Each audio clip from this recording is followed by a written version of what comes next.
ker je bil včeraj svetovni dan gibanja, smo se na študentski organizaciji Univerze v Mariboru odločili, da bomo pač te mariborske študente malo spravili v gibanje, medtem ko so na kavici, pa nasplošno to poteka v okviru meseca zdravja.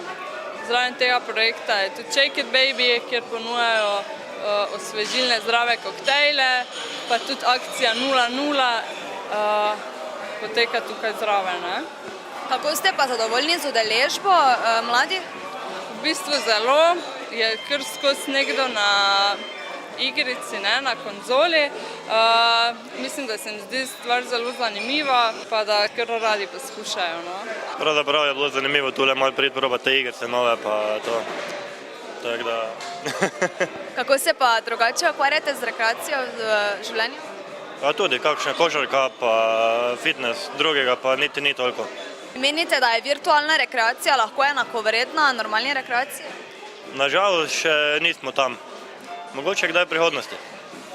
Mislim, da ne, je pa en korak bližje, da pač prideš iz čisto pasivnega stanja v malo bolj fizično.